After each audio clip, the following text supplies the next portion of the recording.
gentlemen, the following bout, 3 rounds of MMA action in the 170-pound division. Third man in the cage when the action begins, Phil Baldacci. Introducing first, fighting out of the blue corner, hailing from Napa, California.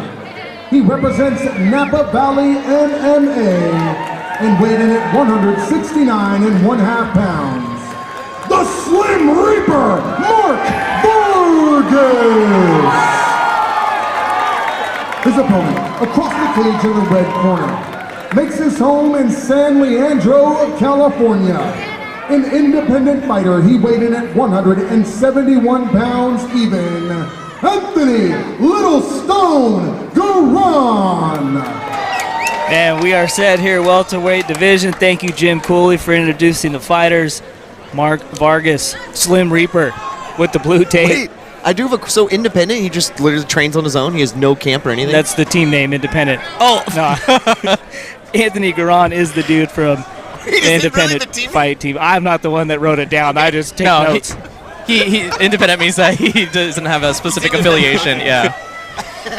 I did find in my research that he has been associated with Maesh Striking, M-A-E-S-H, for whatever that's worth. Maybe the journeyman. both these guys making their camo MMA debuts, and according to Garon's bio, he has had he's a 5-1 fighter so far in his 6 first amateur bouts. Yeah, those fights underground, so this is camo debut. And Mark Vargas from Napa Valley MMA. We've seen so many Napa fighters in our coverages, very well-rounded fighters. Yeah, Vargas has the size, see if he can utilize that reach. Against Little Stone Garon. Yeah, good elusiveness for Garon, avoiding those punches. Yeah, good stuff right there by Vargas. The funny thing Garon too is he doesn't even defend when he's in a stand-up situation. He's basically just using head movement. And then you see a nice job Vargas there to sink in the underhooks. Nice body punch. And able to separate there. We're down to the final minute here, round 1. Yeah, slower pace. These fighters are coming off a pretty long intermission. Yeah. So it's going to be interesting to see how these fighters have kept themselves warm. Whoa, uppercut lands. The power punch, it gets countered. And you can see Garon felt that one. Yeah, that was a vicious uppercut from Vargas. Landed square on the jaw, but great toughness from Garon. And that's got to give you so much confidence making your MMA debut to land a punch like that. But good job, Garon, able to get Vargas up against the cage here, going for a takedown, but good defense there by Vargas. Able to separate, land a couple of shots. 20 seconds left here, round 1, and he lands the overhand right. Nice job using the knee to set up that punch as well. Nice little combo there for Vargas. Man, Garon, he goes for the home runs, that's for sure. Probably taught himself that too. To end round 1, but can't get it. Nice first round for Vargas. Yeah. Definitely in the exchanges, Vargas looked more technical. Garon, though, I was surprised. He doesn't even defend with his fist. He literally, it's all head movement in his defense.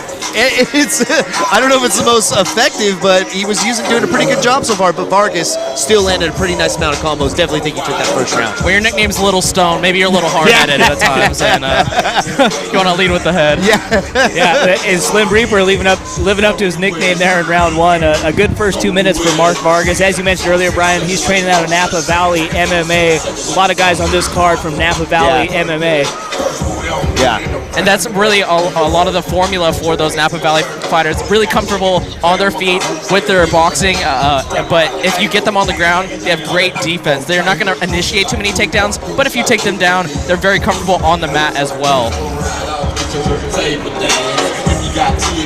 And we are set for round 2. Once again, you're checking out the Solano College Sports Network. We're out here in Vallejo, California.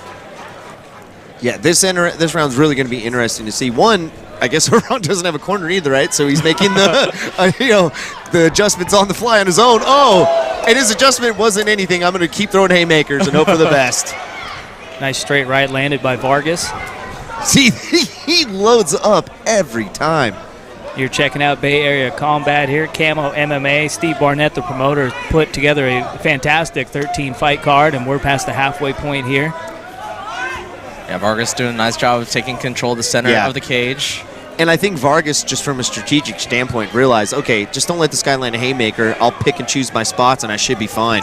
It takes a really long time to wind up for those haymakers, too. So Vargas, I think, can see the telegraphing motion that Garon has. Totally. And just how comfortable Vargas seems standing, it doesn't seem like an effective strategy, like he's going to let himself get caught with something that, you know, like you said, taking that much time and power to throw.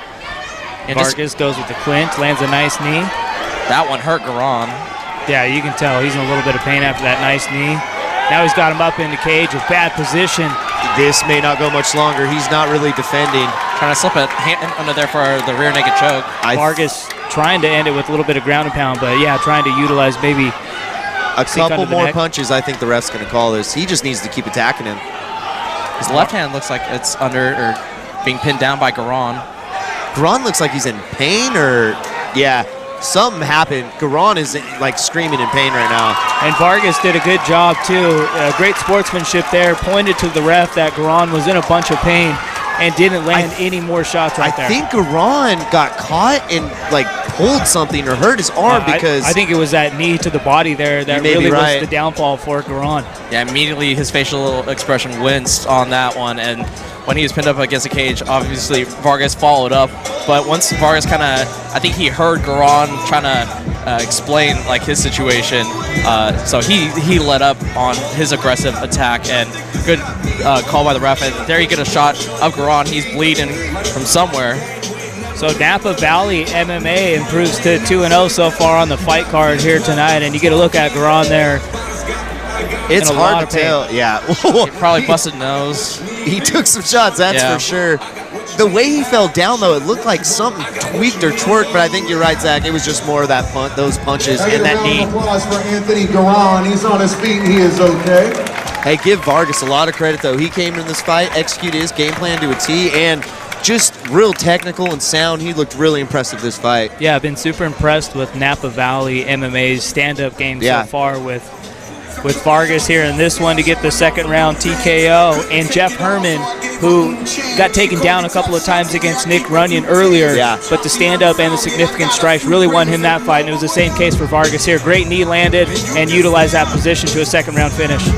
Yeah, I was just going to say, you made a great point, Brian. That camp, you can tell the things they polish on, and you see it in the ring, and it's a smart, effective way to teach your training camp. We'll go ahead and send it over to Jim Cooley for the official decision. Ladies and gentlemen, at 1 minute 25 seconds of round number 2, referee Phil Baldacci has called a stop to this contest. Your winner, via technical knockout, the Slim Reaper, Mark Vargas. So the Napa fighter, a lot of fans here cheering him on. Big time win for the Slim Reaper. 1-0 to start off his MMA camo career. So far, I mean, I think the most impressive camp, just as far as, getting your amateur fighters prepared the right way is so important. And like we talked about earlier, it's so important to get your career started the right way. When you have those tools in your tool bag, just makes it that much more easier, and we've seen that so far in this event tonight. And you see on the screen, Donsalbe Mohammed, he's a Bellator fighter for MMA, so a professional to come out of that camp as well to continually give back to Napa Valley MMA. Great mentorship from Donsalbe. And it's funny, usually when you see an amateur versus a more professional, you can see the difference. We got 5 fights left. We'll send it over to Jim Cooley to get us ready for Giovanni Amador Rosales and Danny Peoples.